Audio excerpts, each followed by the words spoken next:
പ്രിയമുള്ളവർ, ഒരു തർജ്ജമ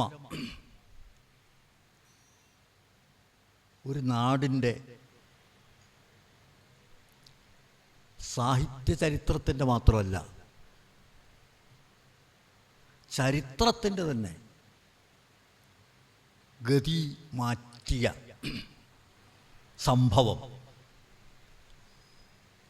അസാധാരണമാണ്, അപൂർവമാണ് എന്ന് ഞാൻ കരുതും. കേരളത്തിൽ, മലയാളത്തിൽ തുഞ്ചത്തെഴുത്തച്ഛൻ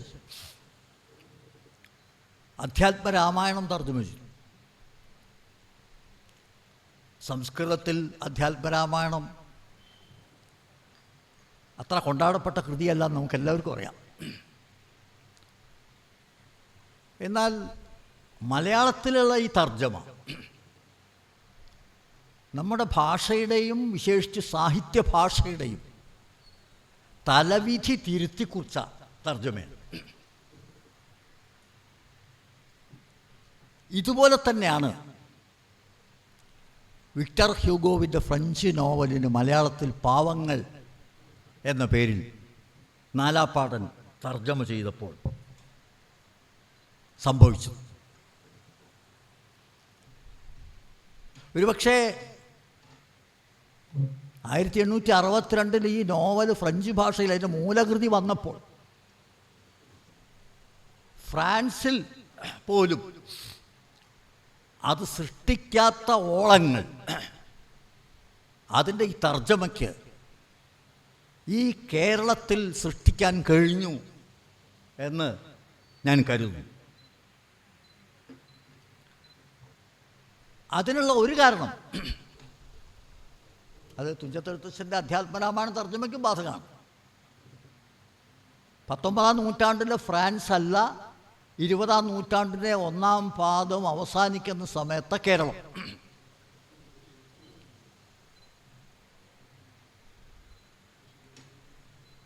വിക്ടർ ഹ്യൂഗോ നമുക്കെല്ലാവർക്കും അറിയാവുന്ന പോലെ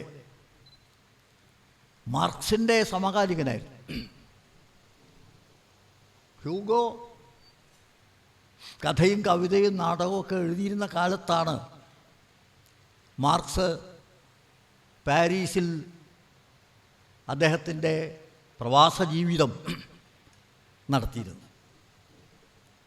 മാർക്സ് എംഗൽസും കൂടി കമ്മ്യൂണിസ്റ്റ് മാനിഫെസ്റ്റോ എഴുതുന്ന സമയത്ത് വിക്ടർ ഹ്യൂഗോ ഈ തൻ്റെ നോവലിന് ആവശ്യമായിട്ടുള്ള ഹോംവർക്ക് ചെയ്യുകയായിരുന്നു.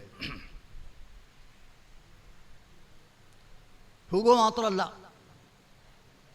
മാർക്സും എംഗൽസും പലതവണ ഉദ്ധരിക്കുകയും ഉദാഹരിക്കുകയും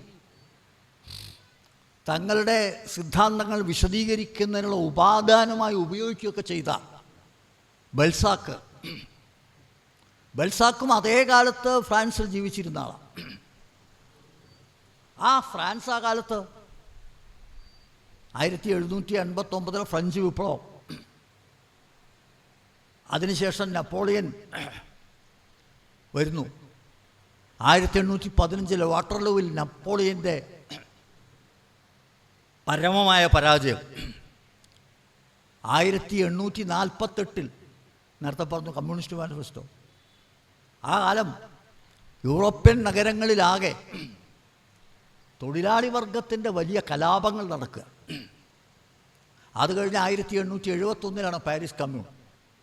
ഇതൊക്കെ നടക്കുന്ന സംഭവബഹുലവും സംഘർഷഭരിതവുമായ ദശകങ്ങളിലാണ് വിക്ടർ ഹ്യൂഗോ തൻ്റെ സർഗജീവിതം ഈ ഫ്രാൻസിൽ നയിച്ചത്. എന്നാൽ ഈ ബൽസാക്കിനെ പരിഗണിച്ചതുപോലെ മാർക്സും എംഗൽസും വിക്ടർ ഹ്യൂഗോവിനെ പരിഗണിക്കുന്നില്ല എന്നുള്ളത് ആഴത്തിലുള്ള പഠനത്തിന് വിഷയമാക്കേണ്ട ഒന്നാണ് ഞാൻ വിചാരിച്ചത്. ഞാൻ കരുതുന്നത് വിക്ടർ ഹ്യൂഗോ എഴുത്തുകാരൻ മാത്രമായിരുന്നില്ല, അദ്ദേഹം രാഷ്ട്രീയക്കാരനായിരുന്നു, മാർക്സിനെ പോലെ തന്നെ. മാർക്സ് ഇൻ്റർനാഷണൽ വർക്കിംഗ് മെൻസ് അസോസിയേഷനിൽ അംഗമാണ്. ഈ ഇൻ്റർനാഷണൽ വർക്കിംഗ് മെൻസ് അസോസിയേഷന് സമാന്തരമായി പ്രവർത്തിച്ച മറ്റൊരു സംഘടന the league of peace and freedom എന്ന് പറഞ്ഞ സംഘടനയിൽ അംഗമായിരുന്നു വിക്ടർ ഹ്യൂഗോ. ഹ്യൂഗോ സോഷ്യലിസ്റ്റായിരുന്നു. പക്ഷേ സോഷ്യലിസ്റ്റ് ആയിരുന്നുവെങ്കിലും സമത്വം എന്ന ആശയത്തോട് അദ്ദേഹത്തിന് യോജിപ്പുണ്ടായിരുന്നില്ല. സാമ്പത്തിക സമത്വമല്ല വേണ്ടത്, സാമ്പത്തിക നീതിയാണ് ആവശ്യം എന്ന അഭിപ്രായമായിരുന്നു വിക്ടർ ഹ്യൂഗോവിനുണ്ടായിരുന്നു. അതുപോലെ സമത്വം അല്ലെങ്കിൽ സോഷ്യലിസം നേടിയെടുക്കാൻ വർഗസമരം എന്ന ആശയത്തോട് യാതൊരു യോജിപ്പും വിക്ടർ ഹ്യൂഗോവിന് ഉണ്ടായിരുന്നില്ല. ഹ്യൂഗോവിനെക്കുറിച്ച് മാർക്സിൻ്റെ 1851 മറ്റോ പുറത്തു വന്ന 18th Brumaire of Luis Bonaparte എന്ന കൃതിയിൽ ഹ്യൂഗോവിനെ വിമർശിക്കുന്നുണ്ട് മാർക്സ്. അദ്ദേഹം പറയണത് ഈ ലൂയിസ് ബോണപ്പാർട്ടിനെ പറ്റിയിട്ടുള്ള, ലൂയിസ് ബോണപ്പാർട്ടിനോട് ഒരു യോജിപ്പുള്ള ആളല്ല ഹ്യൂഗോ. പക്ഷേ ആ ബോണപ്പാർട്ടിൻ്റെ അധികാരാരോഹണം ബോണപ്പാർട്ടിൻ്റെ വൈയക്തികമായ പ്രവൃത്തിയുടെ ഫലമായിട്ട് സംഭവിച്ച ഒന്നായിട്ടാണ് ഹ്യൂഗോ വിശകലനം ചെയ്യുന്നത്. അതിനെയാണ് മാർക്സ് വിമർശന വിധേയമാക്കുന്നത്. മാർക്സ് പറയുന്നുണ്ട്, ചരിത്രത്തിലെ വിദൂഷകനായ ഈ ബോണപ്പാർട്ടിനെ ഈ വിക്ടർ ഹ്യൂഗോ വീരനായകനാക്കിയിരിക്കുകയാണ്. എന്നിട്ട് മാർക്സ് വിശദീകരിക്കുന്നുണ്ട്, ഈ ചരിത്രത്തിലെ മനുഷ്യൻ, അതാണ് ചരിത്രം സൃഷ്ടിക്കുന്നത് മനുഷ്യനാണ്. പക്ഷേ മനുഷ്യൻ സ്വച്ഛന്തമായും സ്വതന്ത്രമായും അല്ല ചരിത്രം സൃഷ്ടിക്കുന്നത്. അവന് പകർന്നു കിട്ടിയ സാഹചര്യത്തിൻ്റെ നടുക്ക് നിന്നുകൊണ്ടാണ് അവൻ ചരിത്രം സൃഷ്ടിക്കുന്നത്. ഈ സാഹചര്യത്തെ ഫ്രാൻസിൽ പൊതുവിലും പാരീസിൽ വിശേഷിച്ചും ഉയർന്നു വന്ന സാഹചര്യം, അവിടെയുള്ള എന്താ പറയുക, ഫ്രാൻസിലെ വർഗസമരം, ആ ഫ്രാൻസിലെ വർഗസമരത്തിൽ ഭിന്ന വർഗങ്ങളുടെ ബലാബലത്തിൻ്റെ പ്രശ്നം, ഇതൊന്നും പരിഗണിക്കാതെ ചരിത്രത്തെ വ്യക്തികളുടെ വിജയപരാജയങ്ങളുടെ സംഭവമായിട്ട് ആഖ്യാനമായിട്ട് അവതരിപ്പിക്കാൻ ശ്രമിച്ചതിന് ഈ ഹ്യൂഗോവിനെ കടുത്ത ഭാഷയിൽ മാർക്സ് ആ വിഖ്യാതമായ കൃതിയിൽ വിമർശിക്കുന്നുണ്ട്.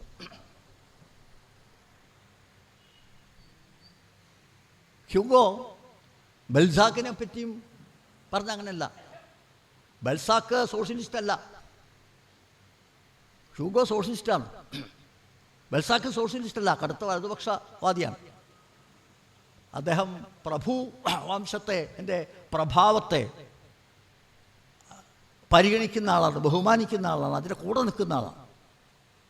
പക്ഷെ അദ്ദേഹത്തിൻ്റെ കൃതികളെക്കുറിച്ച് മാർക്സ് പറയുന്നത് റവല്യൂഷണറി ഡയലക്റ്റിക്. ഈ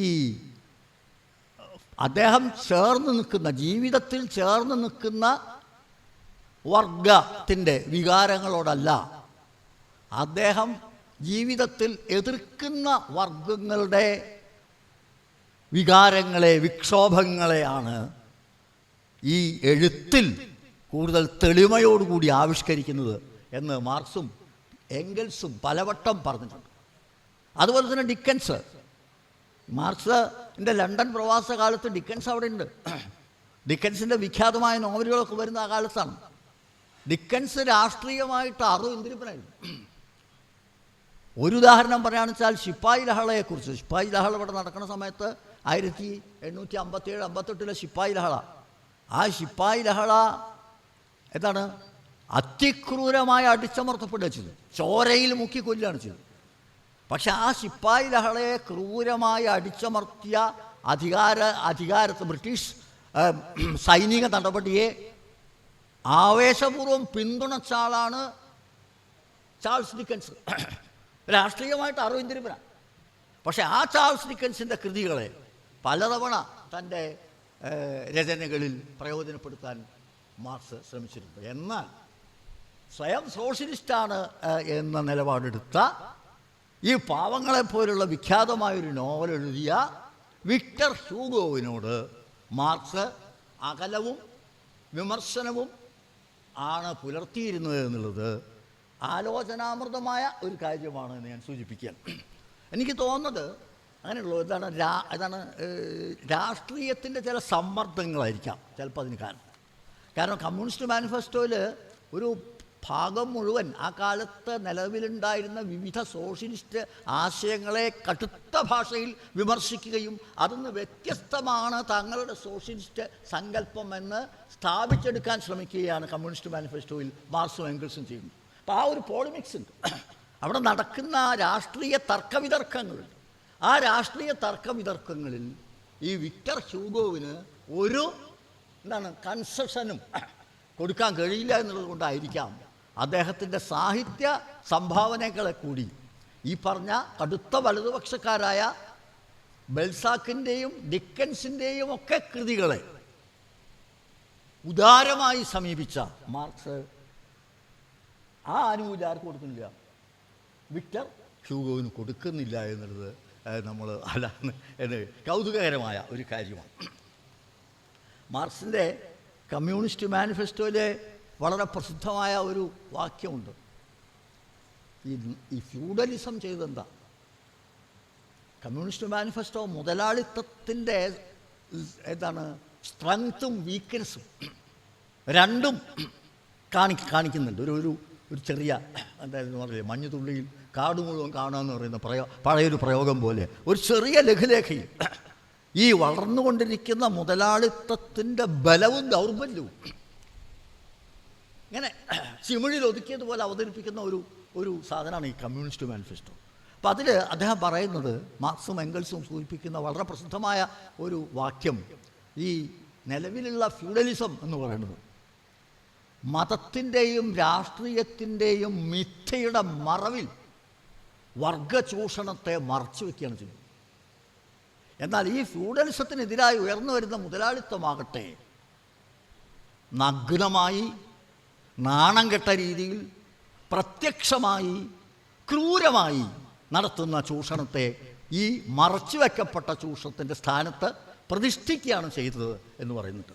എനിക്ക് തോന്നുന്നു ഈ വിക്ടർ ഹ്യൂഗോവിൻ്റെ കൃതികളിൽ ഈ രാഷ്ട്രീയത്തിൻ്റെയും മതത്തിൻ്റെയും മിഥ്യകൾക്ക് പിറകിൽ ആസൂത്രിതമായി കൗശലപൂർവം ഒളിപ്പിച്ചു വെച്ച യാഥാർത്ഥ്യത്തെ തുറന്നു കാട്ടുന്നതിൽ വന്നിട്ടുള്ള പരിമിതിയാണോ മാർക്സ് ഈ വിക്ടർ ഹ്യൂഗോവിനോട് എടുത്ത ഈ സമീപനത്തിൻ്റെ പിന്നിലുള്ള വിവക്ഷ എന്നത് ഈ സന്ദർഭത്തിൽ സംവാദത്തിന് വകയുള്ള ഒരു വിഷയമാണ്. ഞാനെൻ്റെ വിശദാംശങ്ങളിലേക്ക്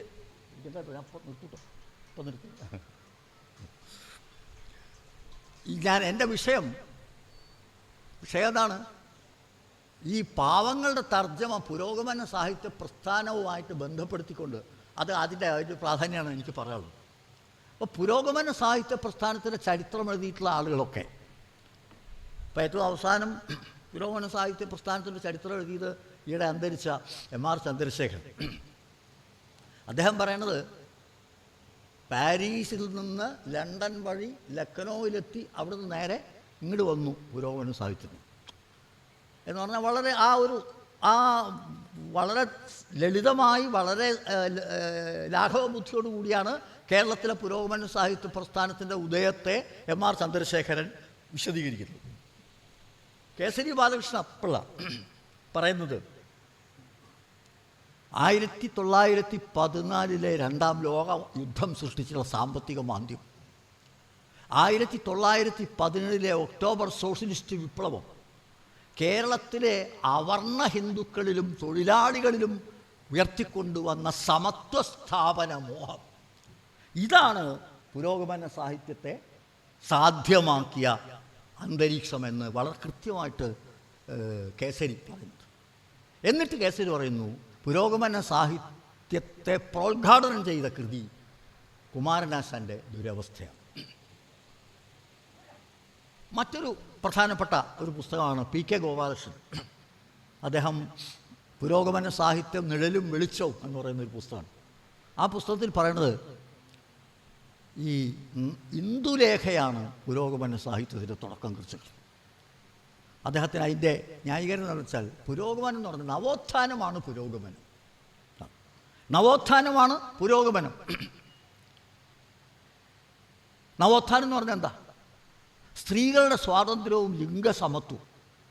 ഈ സ്ത്രീ സ്വാതന്ത്ര്യത്തിൻ്റെയും ലിംഗസമത്വത്തിൻ്റെയും ആശയങ്ങൾ ഇതളിട്ട് നിൽക്കുന്ന ഒരു കൃതിയാണ് ഇന്ദുലേഖ എന്ന് അദ്ദേഹം പറയുന്നു.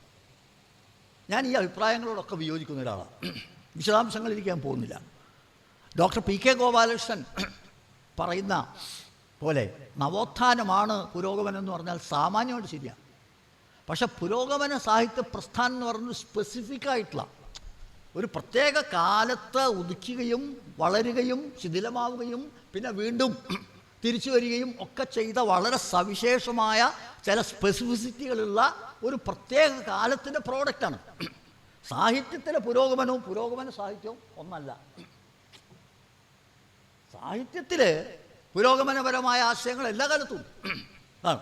ജീവിതത്തിൽ അറുവിന്തിരിപ്പനായിട്ടുള്ള ബൽസാക്കിനെ പോലുള്ള ആളുകൾ പോലും സാഹിത്യത്തിൽ പുരോഗമനപരമായ ആശയങ്ങൾ അവതരിപ്പിച്ചു എന്നാണ് മാർക്സ് പറയുന്നത്. അപ്പോൾ പുരോഗമന സാഹിത്യത്തിലെ പുരോഗമനത്തെക്കുറിച്ചല്ല, പുരോഗമന സാഹിത്യ പ്രസ്ഥാനം അത് ഒരു ഒരു സവിശേഷമായ ലക്ഷണങ്ങളിലാണ്, ഒരു സവിശേഷമായ ചരിത്രഘട്ടത്തിലുണ്ടായതാണ്.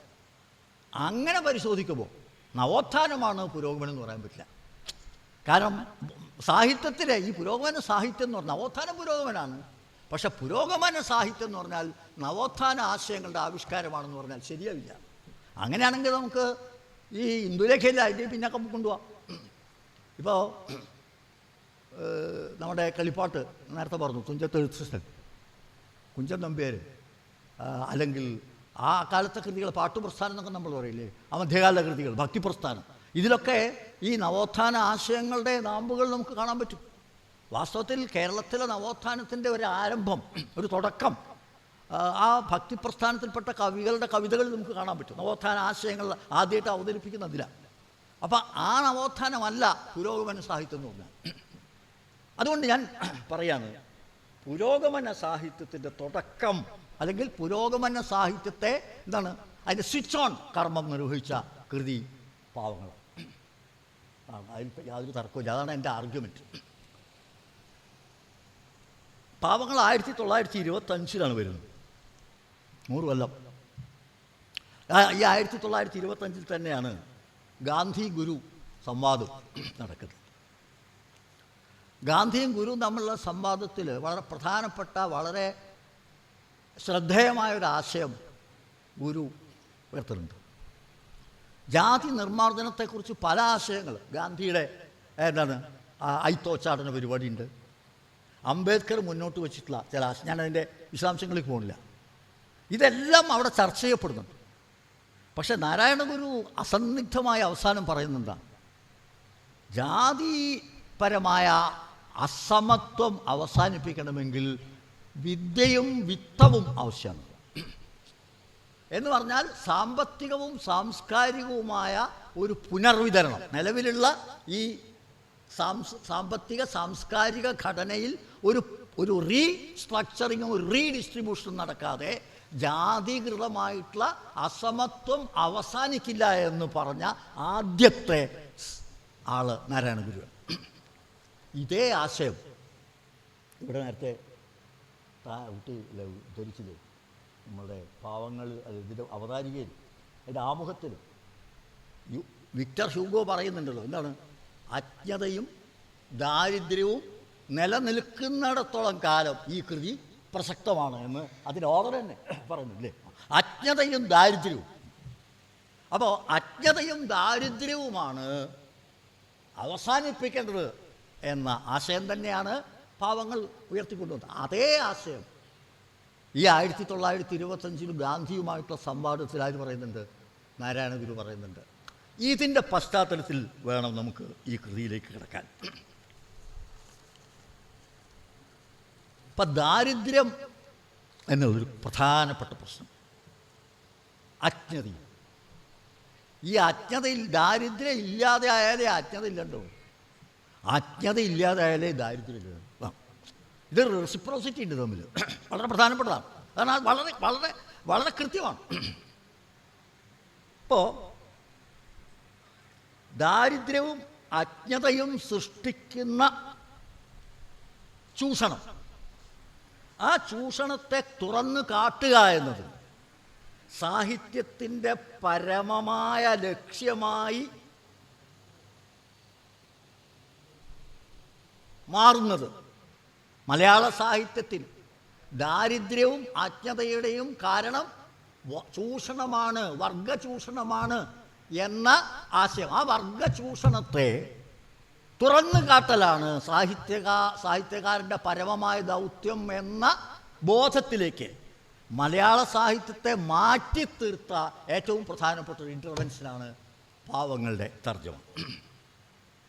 പാവങ്ങൾ 1900 നേരത്തെ പറഞ്ഞില്ലേ, വളരെ പെട്ടെന്ന് യാദൃശ്യമായിട്ട് വന്നല്ല, അതിന് കാലമുണ്ട്, അതിന് ചരിത്രമുണ്ട്. അതാണ് 1921 വളരെ പ്രധാനമാണ് കേരള ചരിത്രത്തിൽ. മലബാർ കലാപം 1922 ദുരവസ്ഥ, നേരത്തെ പറഞ്ഞ കേസരി പറഞ്ഞ പുരോഗമന സാഹിത്യത്തിൻ്റെ പ്രഭവം എന്ന് പറഞ്ഞാൽ ദുരവസ്ഥ വരുന്ന 1922. 1924 വൈക്കം സത്യാഗ്രഹം, 1925 ഗാന്ധി ഗുരു സംവാദം. അപ്പം ഇങ്ങനെ ഈ ഒരു ഇങ്ങനെ എന്താണ് വളരെ തീക്ഷ്ണമായ കരുത്തോടുകൂടി ഈ രാജ്യത്തിൻ്റെ അരങ്ങിൽ ഈ പ്രബുദ്ധത, അതിൻ്റെ പ്രഭാവം പ്രകാശിപ്പിക്കാൻ തുടങ്ങിയ ഒരു വർഷങ്ങളിലാണ് ഈ പാവങ്ങൾ എന്നുള്ള പുസ്തകം ഇവിടേക്ക് വരുന്നത്. നോക്കൂ, പാവങ്ങൾ എഴുതിയതിന് ശേഷം മലയാള സാഹിത്യത്തിലെ എഴുത്തുകാരുടെ ഭാവനയും മലയാളിയുടെ ഭാവുകത്വത്തിന് മാറ്റം വന്നു. അതുവരെ സാഹിത്യോചിതമാണെന്ന് ആരും കരുതാത്ത വിഷയം, ദാരിദ്ര്യത്തിൻ്റെ വിഷയം, പട്ടിണിയുടെ വിഷയം, വിശപ്പിൻ്റെ വിഷയം, ഈ ദാരിദ്ര്യവും പട്ടിണിയും വിശപ്പും അധികാരവും തമ്മിലുള്ള ബന്ധം, അതിൻ്റെ പൊളിറ്റിക്സ്, വിശപ്പിൻ്റെ രാഷ്ട്രീയം, ഈ വിശപ്പിൻ്റെ രാഷ്ട്രീയം കവിതയിലേക്കും സാഹിത്യത്തിലേക്കും കടന്നു വരുന്നത് ഈ പാവങ്ങളുടെ തർജ്ജമ സൃഷ്ടിച്ച പ്രഭാവത്തിൻ്റെ അന്തരീക്ഷത്തിലാണ്. എൻ്റെ ഒരു നിരീക്ഷണത്തിൽ 1929 വള്ളത്തോൾ എഴുതിയൊരു കവിതയുണ്ട്, മാപ്പ് എന്നാണ് കവിതയുടെ പേര്. വാസ്തവത്തിൽ വള്ളത്തോളും ഈ നാലാപ്പാടനും തമ്മിലുള്ള സൗഹൃദം നമുക്ക് എല്ലാവർക്കും അറിയാം. മാത്രമല്ല, ഈ പാവങ്ങൾ തർജ്ജമ ചെയ്യുന്നു തന്നെ വള്ളത്തോളിൻ്റെ പ്രേരണയാലാണ്. അത് വള്ളത്തോൾ സ്വന്തം ചെലവിൽ അച്ചടിച്ച് സ്വയം നടന്ന് ഈ പാവങ്ങളുടെ കോപ്പി വിറ്റഴിക്കാൻ വേണ്ടി നടന്നതിന് ഇതൊന്നും ആരും ഒരു ചരിത്രത്തിലും ആരും പറയാറില്ല. വള്ളത്തോളൊക്കെ ഏതാണ്ട് വിസ്മരിച്ചു പോയി, ആരും വള്ളത്തോളിനെ ഇപ്പോൾ ഓർക്കുന്നില്ല. വാസ്തവത്തിൽ എന്തിനാ വള്ളത്തോളിന് വല്ല ആവശ്യമുണ്ട്? ഈ പാവങ്ങൾ അടുപ്പിക്കേണ്ട ആവശ്യമുണ്ട്. മാത്രമല്ല, അത് സ്വന്തം ചെലവിൽ അച്ചടിച്ചിട്ട് അത് കയറ്റി കൊണ്ട് സഞ്ചിയായിട്ട് ചാക്കയിലേറ്റിട്ട് നടന്നിട്ട് വിൽക്കുകയാണ്. ഇതാണ് ആ വള്ളത്തോൾ എഴുതിയ കവിതയാണേത്, മാപ്പ്. ആ മാപ്പ്, പാവങ്ങൾ തൻ പ്രാണമരുത്തു വേണം പാപപ്രഭുക്കൾക്കിഹ പങ്കവീശാനുള്ള. പാവങ്ങൾ എന്നുള്ള വാക്ക് തന്നെ അതൊരു പ്രധാനപ്പെട്ട വാക്കാണ്. പാവങ്ങൾ പാപപ്രഭുക്കൾ എന്ന് പറഞ്ഞാൽ വർഗവ്യത്യാസവും വർഗവൈരുദ്ധ്യവും വർഗസമരവും. ഇത് ഞാൻ ആവർത്തിക്കുന്നു, വിശപ്പിൻ്റെ രാഷ്ട്രീയം. ആ വിശപ്പ് എന്ന് പറയുന്ന ഏറ്റവും പച്ചയായ യാഥാർത്ഥ്യം, രാജ്യത്തെ സമൂഹത്തിലെ മഹാഭൂരിപക്ഷം പേരുടെ ഏറ്റവും വലിയ പ്രശ്നം വിശപ്പാണ്. പക്ഷെ നമ്മുടെ സാഹിത്യം അങ്ങനെ ഒരു വിഷയമുണ്ടെന്ന് പോലും അതുവരെ അവതരിപ്പിച്ചിട്ടില്ല. ആ വിഷയത്തെ ഈ സാഹിത്യകാരൻ്റെ കണ്ണിലേക്ക്, എഴുത്തുകാരൻ്റെ ചക്രവാളത്തിലേക്ക് നക്ഷത്ര ശോഭയോടുകൂടി ഈ തീക്ഷ്ണമായ പൊള്ളുന്ന ജീവിതത്തിൻ്റെ വിഷയത്തെ കൊണ്ടുവന്ന കൃതി പാവങ്ങളാണ്. ആ പാവങ്ങളുടെ പ്രഭാവമാണ് വള്ളത്തോളിനെ കൊണ്ട് മാപ്പ് എന്ന കവിത എഴുതിച്ചത്. ഒരു വരി കൂടി, മരിക്ക സാധാരണം ഈ വിശപ്പിൽ ദഹിക്കലോ നമ്മുടെ നാട്ടിൽ മാത്രം, ഐക്യക്ഷതത്താൽ അടിമശവങ്ങൾ അടിഞ്ഞുകൂടും ചുടുകാട്ടിൽ മാത്രം. രണ്ട് കാര്യമുണ്ട് അവിടെ, വിശപ്പ്, രണ്ട് എന്താണ് അടിമത്വം, മൂന്ന് ഐക്യക്ഷതം. വളരെ പൊളിറ്റിക്കൽ രാഷ്ട്രീയ പ്രാധാന്യമുള്ള 3 വാക്കുകളാണ്. വിശപ്പ്, പട്ടിണി. 2 അടിമത്തം, കൊളോണിയലിസം, അധീശത്വം. 2 ഈ കൊളോണിയൽ അധീശത്വത്തിന് കാരണമായ ഐക്യക്ഷതം. മാർക്സ് പറയുന്നുണ്ടത്. ഇന്ത്യ ചരിത്രത്തെക്കുറിച്ച് എഴുതുന്ന സമയത്ത് മാർക്സ് ആവർത്തിച്ച് പറയുന്നൊരു കാര്യമാണ്, ഈ എങ്ങനെയാണ് ഈ ബ്രിട്ടീഷുകാർ ഇത്ര വലിയ ഒരു മഹാരാജ്യത്തെ ഇത്ര എളുപ്പത്തിൽ കീഴടക്കിയത്? ഐക്യക്ഷതം. അതേ വാക്കാണ് വള്ളത്തോൾ തൻ്റെ ഈ കവിതയിൽ. ഐക്യക്ഷതം. ഐക്യക്ഷതമാണ് എന്തിന് കാരണം? അടിമത്തത്തിന് കാരണം. ആ അടിമത്തമാണ് എന്തിന് കാരണം? വിശപ്പിൽ ദഹിക്കാൻ കാരണം. ശ്രദ്ധിക്കുക, ഇന്ത്യയുടെ ദാരിദ്ര്യത്തിൻ്റെ കാരണം കൊളോണിയൽ കൊള്ളയാണ് എന്ന് പറഞ്ഞ കവിയാണ് വള്ളത്തോൾ. 1900 ഇന്ത്യയിൽ പലരും ഭരിച്ചിട്ടുണ്ട് അതിനു മുമ്പ്. പുറത്തു നിന്നുള്ള ആളുകളോട് ഒന്നും ഭരിച്ചിട്ടുണ്ട്. പക്ഷെ അവരും ബ്രിട്ടീഷുകാരും തമ്മിലുള്ള വ്യത്യാസം എന്താ? അവരാരും ഇവിടെ ഒന്നും കൊണ്ടുപോയിട്ടില്ല, ഇവിടെ ഉണ്ടാക്കിയിട്ടുള്ളൂ. അവർക്ക് കിട്ടിയതൊക്കെ ഇവിടെ തന്നെ ചെലവഴിച്ചു. എന്നാൽ ഇവിടെ നിന്ന് കെട്ടിയത് മുഴുവൻ ചാക്ക് കെട്ടി കൊള്ള ചെയ്ത് കൊണ്ടുപോയ ആദ്യത്തെ ഭരണാധികാരികൾ ബ്രിട്ടീഷുകാർ. അതോടുകൂടിയാണ് ഇന്ത്യ ദരിദ്രമായത്. ഇന്ത്യ ഒരു ദരിദ്ര രാജ്യമായത്. അപ്പോൾ ഇന്ത്യയുടെ വിശപ്പ് എന്ന് പറയുന്നത് കൊളോണിയലിസത്തിൻ്റെ ബൈ പ്രോഡക്റ്റാണ്. അപ്പോൾ വിശപ്പിനെയും കോളനി വിരുദ്ധ സ്വാതന്ത്ര്യ സമരത്തിൻ്റെ രാഷ്ട്രീയത്തെയും വിളക്കി ചേർക്കുന്ന ഒരു കവിതയാണ് ഇത് മാപ്പ്. ഈ മാപ്പ് എന്ന കവിത വള്ളത്തോളിനെ പോലൊരു കവി. വള്ളത്തോൾ എന്ന് പറഞ്ഞാൽ ഞാൻ വിശദാംശങ്ങളിലേക്കൊന്നും പറഞ്ഞില്ല. ആ വള്ളത്തോളിനെ പോലൊരു കവി. ഗാന്ധിയോടുള്ള സകല ആദരവും ഞാൻ നിലനിർത്തിക്കൊണ്ട് പറയട്ടെ, ഈ വിഷയം നമ്മുടെ ദേശീയ പ്രസ്ഥാനത്തിൻ്റെ അജണ്ടയിൽ വന്നിട്ടില്ല കേട്ടോ. ദേശീയ പ്രസ്ഥാനത്തിൻ്റെ അജണ്ടയിൽ വന്നിട്ടില്ല. ജാതി പ്രശ്നത്തെക്കുറിച്ച് നാരായണ ഗുരുവും ഗാന്ധിയും കൂട്ടുള്ള ഡിസ്കഷനിൽ ഗാന്ധിയല്ല പറഞ്ഞത്, നാരായണ ഗുരുവാണ് പറഞ്ഞത്. ദാരിദ്ര്യം ഒഴിവാവണം, വിദ്യാഭ്യാസം വേണം, ദാരിദ്ര്യം ഒഴിവാവണം. ദാരിദ്ര്യം ഒഴിവായാലാണ് വിദ്യാഭ്യാസവും ദാരിദ്ര്യം ഒഴിവാവലും ചെയ്ത്. രണ്ടും നടന്നാൽ മാത്രമേ ജാതി പ്രശ്നത്തിന് ശാശ്വതമായ പരിഹാരം കാണാൻ കഴിയുള്ളൂ. അല്ലാതെ മന്ത്രപടി കൊണ്ടോ ഇന്ദ്രജാലം കൊണ്ടോ ഒന്നും മാറ്റാൻ പറ്റില്ല എന്ന് അസന്നിഗ്ധമായി പറയാൻ നാരായണ ഗുരുവിന് സാധിച്ചു. ആ നാരായണ ഗുരുവിൻ്റെ ആശയങ്ങൾ തന്നെയാണ് പരോക്ഷമായി പാവങ്ങൾ ഈ മലയാളിക്ക് മുമ്പിൽ അവതരിപ്പിച്ചത്. അതാണ് പുതിയൊരു സാഹിത്യത്തെ, പുതിയൊരു ജീവിതത്തെ സംബന്ധിച്ചും സാഹിത്യത്തെക്കുറിച്ചുള്ള സങ്കല്പനത്തിലേക്ക് കേരളം സഞ്ചരിക്കാൻ കാരണം. അപ്പോൾ പാവങ്ങൾ വേഴ്സസ് പാപപ്രഭുക്കൾ. ശ്രദ്ധിക്കുക, സാഹിത്യം എന്ന് പറയുന്നത് വർഗസമരത്തിൻ്റെ വൈഖരിയായിട്ട് മാറുക. വർഗസമരം എന്ന് പറഞ്ഞാൽ നമ്മളാരെങ്കിലും സൃഷ്ടിച്ചതല്ല, ഉണ്ടാക്കണതല്ല, അതുള്ളതാ. ഈ സ്റ്റെറോസ്കോപ്പ് വെച്ചിട്ട് ഡോക്ടർ ഇങ്ങനെ വെക്കുമ്പോൾ നമ്മുടെ ഈ ഹൃദയമിടിപ്പ് ശരിക്കും കേൾക്കാൻ പറ്റുന്ന പോലെ ശരിയായ ചരിത്രബോധത്തിൻ്റെ ഒരു സ്റ്റെറോസ്കോപ്പ് വെച്ച് നാടിൻ്റെ നെഞ്ചത്ത് വെച്ചാലാണ് ഈ വർഗസമരത്തിൻ്റെ മിടിപ്പ് മനസ്സിലാവുള്ളൂ. ആ വർഗസമരത്തിൻ്റെ മിടിപ്പ് സാഹിത്യം അവതരിപ്പിച്ചിട്ടില്ല, സാഹിത്യത്തിൽ വന്നിട്ടില്ല. അത് കൊണ്ടുവന്നു എന്നുള്ളതാണ് പുരോഗമന സാഹിത്യം ചെയ്തിട്ടുള്ള ഏറ്റവും പ്രധാനം. അതാണ് പുരോഗമന സാഹിത്യത്തിൻ്റെ സ്പെസിഫിസിറ്റി. എല്ലാം പുരോഗമനമാണ്, അപ്പം ശരിയാ. പക്ഷെ പുരോഗമന സാഹിത്യത്തിൻ്റെ സ്പെസിഫിസിറ്റി എന്താ? വർഗസമരത്തെ സാഹിത്യത്തിൻ്റെ മുഖ്യ പ്രമേയമാക്കി മാറ്റി എന്നുള്ളതാണ്. സാഹിത്യകൃതികളൊന്നും ഞാൻ പറയേണ്ട ആവശ്യമില്ല, നമുക്ക് എല്ലാവർക്കും അറിയാവുന്ന കാര്യങ്ങൾ. അത് ഉദാഹരണത്തിൽ ശ്രദ്ധിക്കാൻ വളരെ പ്രധാനപ്പെട്ട കാര്യം, വർഗസമരം എന്ന ആശയത്തോട് കടുത്ത വിയോജിപ്പുള്ള ആളായിരുന്നു വിക്ടർ ഹ്യൂഗോ. അതുകൊണ്ടാണ് വിക്ടർ ഹ്യൂഗോൻ്റെ രാഷ്ട്രീയ നിലപാടിനെ കടുത്ത ഭാഷയിൽ തന്നെ മാർക്സ് പലപ്പോഴും വിമർശിച്ചത്. എന്നാൽ ആ വിക്ടർ ഹ്യൂഗോവിൻ്റെ നോവലായ പാവങ്ങൾ മലയാളത്തിലേക്ക് തർജ്ജമ ചെയ്തപ്പോഴാണ് മലയാളത്തിൻ്റെ സാഹിത്യം എന്തായത്? വർഗസമരത്തിൻ്റെ വൈഖരിയായി മാറി. ഇതൊക്കെ ചരിത്രത്തിലെ ചില യാദൃച്ഛികത.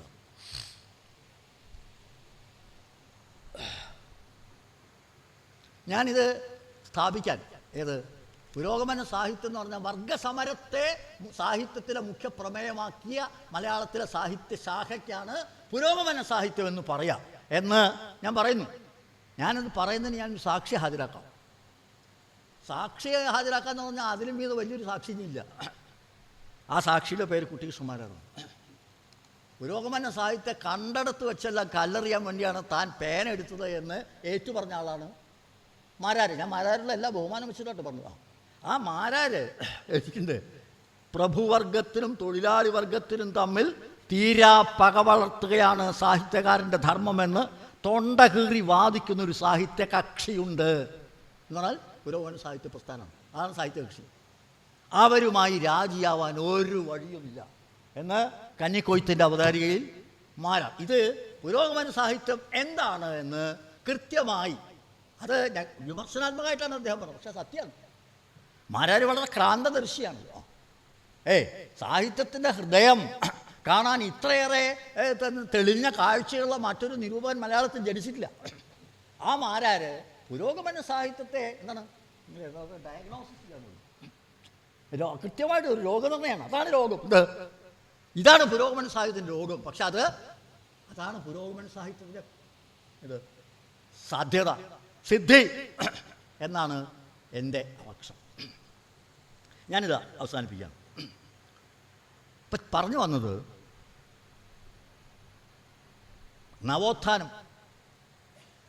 നവോത്ഥാനവും പുരോഗമനവും തമ്മിൽ ബന്ധമുണ്ട്. പക്ഷെ പുരോഗമന സാഹിത്യം എന്ന് പറഞ്ഞാൽ നവോത്ഥാനമല്ല. നവോത്ഥാനം മുന്നോട്ട് വെച്ച ആശയങ്ങളെ ഏറ്റെടുക്കുക മാത്രമല്ല, അതിൻ്റെ പരിമിതികളെ മറികടക്കുകയും ചെയ്യുന്നുണ്ട് പുരോഗമന സാഹിത്യം. നാരായണ ഗുരു പറഞ്ഞു, എന്താ പറഞ്ഞ, വിദ്യ വിത്തം, ഇതിൻ്റെ പുനർവിതരണം ആണ് ജാതി പ്രശ്നത്തിന് പരിഹാരം. ഇതാണ് കേരളത്തിൽ കമ്മ്യൂണിസ്റ്റ് പാർട്ടി പ്രയോഗവൽക്കരിക്കാൻ ശ്രമിച്ചത് വിനീതമായി. നാരായണ ഗുരു പറഞ്ഞ വിദ്യയും വിത്തവും പുനർവിതരണം ചെയ്യാൻ ഒരു പ്രസ്ഥാനത്തിന് അതിൻ്റെ സകല കാലത്തിൻ്റെയും ചരിത്രത്തിൻ്റെയും സകല സമ്മർദ്ദങ്ങളുടെയും നടുക്ക് നിന്നുകൊണ്ട് ഒരു പ്രസ്ഥാനം നടത്തിയ ഉജ്ജ്വലമായ പ്രവർത്തനമാണ് 20-ാം നൂറ്റാണ്ടിലെ കേരളത്തെ മാറ്റിമറിച്ചത്. നാരായണ ഗുരു പറഞ്ഞ ആ നാരായണ ഗുരു പറഞ്ഞതിനെ പ്രയോഗവൽക്കരിക്കുകയാണ് കമ്മ്യൂണിസ്റ്റുകാർ ചെയ്തത്. ഞാൻ അതിൻ്റെ ഇതിലേക്ക് പോകുന്നില്ല. ഈ പ്രയോഗവൽക്കരിക്കാനോ സാഹിത്യത്തെ പ്രയോജനപ്പെടുത്തും.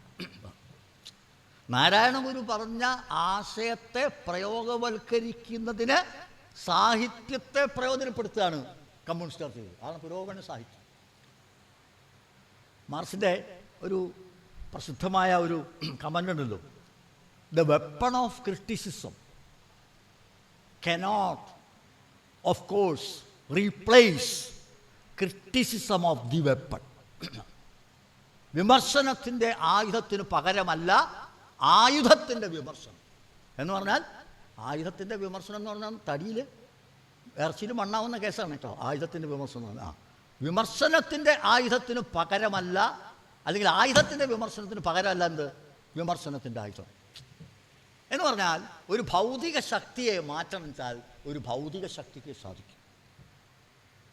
പക്ഷേ ഒരാശയം ജനലക്ഷങ്ങളെ സ്വാധീനിച്ചാൽ അതൊരു ഭൗതിക ശക്തിയാണ്.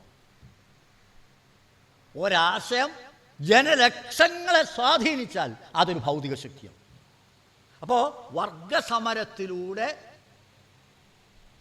ഈ പറഞ്ഞ ഈ ചൂഷണത്തെ അവസാനിപ്പിച്ച് ഈ വിദ്യാഭ്യാസവും വിത്തത്തിൻ്റെയും പുനർവിതരണത്തിലൂടെ ഈ സമത്വം സാക്ഷാത്കരിക്കുക എന്ന കാര്യപരിപാടി ഈ നാട്ടിലെ ജനങ്ങളുടെ വികാരം ആക്കുക. ഇവിടെയാണ് നേരത്തെ വസന്ത മാഷ് പറഞ്ഞില്ലേ, ചിന്തയും വികാരവും തമ്മിലുള്ള വ്യത്യാസമാണ്.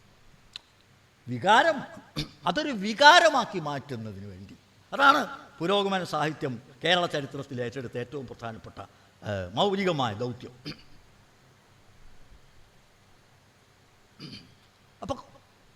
അപ്പോൾ ആദ്യത്തെ മുന്നുപാധി എന്താ? Colonial rule അവസാനിക്കണം. മാർക്സ് പറഞ്ഞിട്ടുള്ള കാര്യമാണ്. ഈ കൊളോണിയലിസം വന്നു കഴിഞ്ഞാൽ ഈ പറഞ്ഞ സാമൂഹ്യ സമത്വം ഉണ്ടാവുമെന്നൊരു സങ്കല്പം മാർക്സിനടക്കമുണ്ടായിരുന്നു. ജാതി പ്രശ്നമൊക്കെ പരിഹരിക്കപ്പെടും കൊളോണിയൽ ഭരണത്തിനകത്ത് വെച്ച് തന്നെ എന്ന ഒരു പ്രതീക്ഷ ഇന്ത്യയെക്കുറിച്ചുള്ള ആദ്യത്തെ തൻ്റെ കുറിപ്പ് എഴുതുന്ന ആദ്യ സന്ദർഭത്തിൽ മാർക്സ് പോലും പ്രകടിപ്പിക്കുന്നുണ്ട്. പക്ഷേ പിന്നീട് മാർക്സ് കൃത്യമായിട്ട് പറഞ്ഞു, എന്താണ്, ഈ കൊളോണിയൽ ശക്തികൾ ഇന്ത്യയെ നവീകരിക്കാനൊന്നും പോകുന്നില്ല, അവർ ഇന്ത്യയെ നശീകരിക്കാനാണ് അവർ പരിപാടി. ഇന്ത്യ നവീകരിക്കണമെങ്കിൽ ഈ കൊളോണിയലിസം തന്നെ തുറന്നു വിട്ട പുതിയ ഉൽപ്പാദന ശക്തികളുടെ പ്രസക്തി പ്രകടമാവണമെങ്കിൽ കൊളോണിയലിസത്തിനെതിരായ ഇന്ത്യൻ ജനതയുടെ സ്വാതന്ത്ര്യ സമരം വിജയിക്കണം. അല്ലെങ്കിൽ ഇംഗ്ലണ്ടിൽ തൊഴിലാളി വർഗത്തിൻ്റെ വിപ്ലവം നടക്കണം. ഇതാണ് മാർക്സ് അന്ന് ഒരു പക്ഷേ കരുതിയിട്ടുണ്ടാവുക ഇന്ത്യൻ ജനതയുടെ സ്വാതന്ത്ര്യ സമരം വിജയിക്കുന്നതിന് മുമ്പ് തന്നെ ചിലപ്പോൾ ഇംഗ്ലണ്ടിൽ തൊഴിലാളി വർഗത്തിൻ്റെ വിപ്ലവം നടക്കുമെന്ന പ്രതീക്ഷ നിലനിന്ന കാലത്താണ് മാർക്സ് കരുതുന്നത്. പറഞ്ഞു വന്നത് സ്വാതന്ത്ര്യമാണ് മുന്നുപാധി. കൊളോണിയലിസം അവസാനിപ്പിക്കുക എന്നുള്ളത് സാമൂഹ്യവും സാമ്പത്തികവുമായ അസമത്വം അവസാനിപ്പിക്കാനുള്ള മുന്നുപാധിയാണ്. അതുകൊണ്ട് ജനലക്ഷങ്ങളെ ഈ പറഞ്ഞ ലക്ഷ്യം നേടിയെടുക്കാൻ കൊളോണിയലിസത്തിനെതിരായിട്ടുള്ള പോരാട്ടത്തിൽ അണിനിരത്തണം. ഈ കൊളോണിയലിസത്തിനെതിരായി ജനങ്ങൾ പോരാടുക പറഞ്ഞാൽ ദേശീയ ബോധം ഉണ്ടാവും. പക്ഷെ ജനങ്ങൾക്ക് ദേശീയ ബോധം ഉണ്ടാവണം വെച്ചാൽ എങ്ങനെയാണ്? ഭാരതം നമ്മുടെ ജന്മഭൂമിയാണെന്നും പറഞ്ഞുകൊണ്ട് ദേശീയ ബോധം ഉണ്ടാവില്ല. ജനങ്ങൾക്ക് ദേശീയ ബോധം ഉണ്ടാകണമെങ്കിൽ വർഗബോധത്തിൻ്റെ ഭാഷയിലേക്ക് മൊഴിമാറ്റം നടത്തിയാലേ ജനങ്ങൾക്ക് ദേശീയ ബോധം എന്താണെന്ന് മനസ്സിലാവൂ എന്ന് എഴുതിയത് CJ തോമസാണ്. പാട്ടബാക്കി എന്ന് പറയുന്ന K. ദാമോദരൻ്റെ നാടകത്തെ റിവ്യൂ ചെയ്യുമ്പോൾ CJ എഴുതിയിട്ടുണ്ട്. പുരോഗമന സാഹിത്യകാരൻ ചെയ്തെന്താ? പുരോഗമന സാഹിത്യം കേരളത്തിൽ ചെയ്തത് ദേശീയ ബോധത്തെ എന്താണ് വർഗബോധത്തിൻ്റെ ഭാഷയിലേക്ക് മൊഴിമാറ്റം നടത്തി. ഇങ്ങനെ അതാണ് പറഞ്ഞു. അപ്പം ദേശീയ ബോധത്തെ വർഗബോധത്തിൻ്റെ ഭാഷയിലേക്ക് മൊഴിമാറ്റം നടത്തി അത് ജനങ്ങളുടെ ബോധമാക്കി മാറ്റുകയും ജനങ്ങളെ ഈ സാമ്രാജ്യത്വത്തിനെതിരായിട്ടുള്ള പോരാട്ടത്തിൽ അണിനിരത്തുകയും അങ്ങനെ ആത്യന്തികമായി വിദ്യയുടെയും വിത്തത്തിൻ്റെയും മണ്ഡലത്തിൽ നിലനിൽക്കുന്ന അസമത്വം അവസാനിപ്പിക്കാനുള്ള പ്രായോഗിക കാര്യപരിപാടിയുമായി മുന്നോട്ട് വരികയും ചെയ്യാൻ കമ്മ്യൂണിസ്റ്റ് പാർട്ടിക്ക് പ്രചോദനം നൽകിയത് പാവങ്ങളാണ്. ആ കമ്മ്യൂണിസ്റ്റ് പാർട്ടിയെ അതിന് ജനപിന്തുണ സൃഷ്ടിച്ചു കൊടുത്തത് പുരോഗമന സാഹിത്യ പ്രസ്ഥാനമാണ്. അതുകൊണ്ട് ഇവിടെ ഉണ്ടായതെന്താണ്? ഗുരുവിൻ്റെ ജാതി നിർമൂലനം എന്ന ആശയം അവിടെ നിന്നില്ല. അത് കൃഷിക്കാരുടെ ജന്മിത്വത്തിനെതിരായ പ്രക്ഷോഭങ്ങളും സമരങ്ങളുമായി വളർന്നു. അയ്യങ്കാളിയുടെ സാധുജന മുന്നേറ്റം കർഷക തൊഴിലാളികളുടെ വേലയ്ക്കും കൂലിക്കും ഭൂമിക്കും വേണ്ടിയുള്ള സമരമായി വളർന്നു. സാഹിത്യത്തിൽ എന്താണ് നേരത്തെ പറഞ്ഞത്? എന്താണ്? കുലസ്ത്രീകൾ എന്താണ്? ഉന്നത കുലജാതരായ തരുണന്മാർ മാത്രം സാഹിത്യത്തിലെ കഥാപാത്രങ്ങളായിരുന്ന സ്ഥാനത്ത് അധകൃതർ, അവശന്മാർ, ആർത്തന്മാർ, ആലംബഹീനന്മാർ, ജീവിതത്തിൻ്റെ അരികുകളിലേക്ക് ചവിട്ടി മാറ്റപ്പെട്ടവർ, പ്രമാണിമാർ പുഴുക്കളെ പോലെ തന്നിഷ്ടം പോലെ ചവിട്ടി അരച്ചിരുന്നവർ, അവർ സാഹിത്യത്തിലെ കഥയിലെയും കവിതയിലെയും നാടകത്തിലെയും നായികാനായകന്മാരായി. സാഹിത്യത്തിൽ ആവിഷ്കരിക്കുന്ന ജീവിതത്തിലേക്കും ജീവിതത്തിൽ അനുഭവിക്കുന്നത് സാഹിത്യത്തിലേക്കും ഒരാളുടെയും അനുവാദമില്ലാതെ പരസ്പരം സഞ്ചരിക്കുകയും അവ തമ്മിൽ സംഗമിക്കുകയും സമന്വയിക്കുകയും ചെയ്തു. അതോടുകൂടിയാണ് 1937 ഈ മണ്ണിൽ വിതച്ച ഒരു വിത്ത് കേരളത്തിൽ മുളച്ച് തഴച്ച് വന്നു. അത് 1957. 1937 പുരോഗമന സാഹിത്യം ഉണ്ടായത് 37, കമ്മ്യൂണിസ്റ്റ് പാർട്ടി ഉണ്ടായത് 37. ഇതിലേതാണ് ആദ്യം ഉണ്ടായത് എന്നുള്ളതിനെപ്പറ്റി ഗവേഷണം നടത്തണം. കാരണം രേഖയൊന്നുമില്ല. അന്ന് കമ്മ്യൂണിസ്റ്റ് പാർട്ടിയുടെ പ്രവർത്തനം വളരെ രഹസ്യമായതുകൊണ്ട് ഈ രേഖകളൊന്നും സൂക്ഷിക്കില്ല. അതുകൊണ്ട് 37 കമ്മ്യൂണിസ്റ്റ് പാർട്ടിയുടെ രൂപീകരണമാണോ, കോഴിക്കോട് വെച്ച് നടന്ന കമ്മ്യൂണിസ്റ്റ് പാർട്ടിയുടെ ആദ്യത്തെ ഘടകം രൂപീകരിച്ചതാണോ, 1937 തന്നെ തൃശ്ശൂർ വെച്ച് നടന്ന ജീവൽ സാഹിത്യ സംഘത്തിൻ്റെ സമ്മേളനമാണോ, ഏതാണ് ആദ്യത്തേത് എന്നുള്ള കാര്യത്തിൽ തർക്കമുണ്ട്. പക്ഷേ ഏതായാലും ഇത് രണ്ടും തമ്മിൽ എന്താണ് നാഭീത ഒരേ കൂട്ടിൽ തന്നെ രണ്ടും നടത്തി. അപ്പോൾ 37 കമ്മ്യൂണിസ്റ്റ് പാർട്ടിയുടെ രൂപീകരണവും ജീവൽ സാഹിത്യ പ്രസ്ഥാനത്തിൻ്റെ ഈ ബീജാഭാവവും കഴിഞ്ഞ 20 കൊല്ലം കഴിഞ്ഞപ്പോൾ, അന്ന് 4 ആൾ ചേർന്നിട്ടാണ് ഈ പാർട്ടി ഉണ്ടാക്കിയത്. പക്ഷേ 20 കൊല്ലം കഴിഞ്ഞ് 1957 കേരളത്തിലെ ആദ്യത്തെ തെരഞ്ഞെടുപ്പിൽ 40% മലയാളികളുടെ പിന്തുണയോടുകൂടി ആ പാർട്ടി അധികാരത്തിൽ വന്നു.